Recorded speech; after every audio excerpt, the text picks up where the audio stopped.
সম্পর্ক ভাঙে না, আমরা ভাঙি। কথা থেমে গেলে, অনুভূতি জমে গেলে দূরত্ব তৈরি হয়।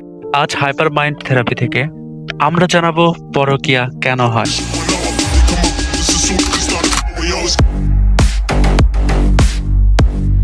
এবং কিভাবে সম্পর্ককে আবার সুস্থ পথে ফিরিয়ে আনা যায়। পরকীয়া কেন হয়? প্রথমত, মানসিক অপূর্ণতা। যখন একজন সঙ্গী সম্পর্কের ভেতর প্রয়োজনীয় ভালোবাসা, সম্মান, মূল্যায়ন বা মনোযোগ পায় না, তখন তার ভেতরে একটি শূন্যতা তৈরি হয়। এই শূন্যতা পূরণ করতে মানুষ অন্য কারো প্রতি আবেগীভাবে ঝুঁকে পড়ে। যোগাযোগ ভেঙে যাওয়া, কথা বলে কমে যাওয়া, অনুভূতি প্রকাশ না করা, ভুল বোঝাবুঝি বা বাড়া, এসব সম্পর্কের দূরত্ব তৈরি করে। এই দূরত্ব যত বাড়ে, ততই তৃতীয় কারো সাথে মানসিকভাবে ঘনিষ্ঠ হওয়ার সুযোগ তৈরি হয়। সীমারেখা ভেঙে যাওয়া, বন্ধুত্ব, সোশ্যাল মিডিয়া, অফিস, সব জায়গায় নতুন মানুষের সাথে যোগাযোগ হয়। যখন ব্যক্তি নিজের সীমা বজায় রাখতে পারে না বা মানসিকভাবে দুর্বল অবস্থায় থাকে, তখন সহজে আবেগ অন্যদিকে সরে যেতে পারে। চলুন, পরকে কিভাবে আটকানো যায়। সম্পর্কে যত্ন নেওয়া।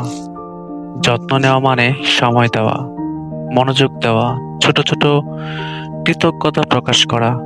যত্ন কমলে সন্দেহ বাড়ে, আর যত্ন বাড়লে দূরত্ব কমে। দুই হচ্ছে বাউন্ডারি সেট করা।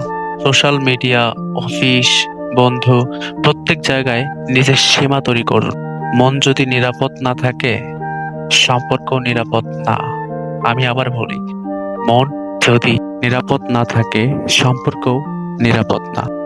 পরকীয়া হঠাৎ ঘটে না, এটা ছোট ছোট অবহেলা, চেপে রাখা অনুভূতি এবং অনেক কষ্টের একটা ফল। কিন্তু সুখবর হলো, সম্পর্ক ভাঙার আগেই ঠিক করা যায়। বোঝাপড়া, যত্ন এবং সচেতনতা, এই তিনটি সম্পর্ককে আবার জীবন্ত করে তোলে। এ ধরনের আরো মনোবৈজ্ঞানিক ও থেরাপিউটিক ভিডিওর জন্য হাইপার মাইন্ড থেরাপিকে সাবস্ক্রাইব করতে ভুলবেন না। মনে রাখবেন, মন ঠিক থাকলে জীবন ঠিক থাকে। ধন্যবাদ।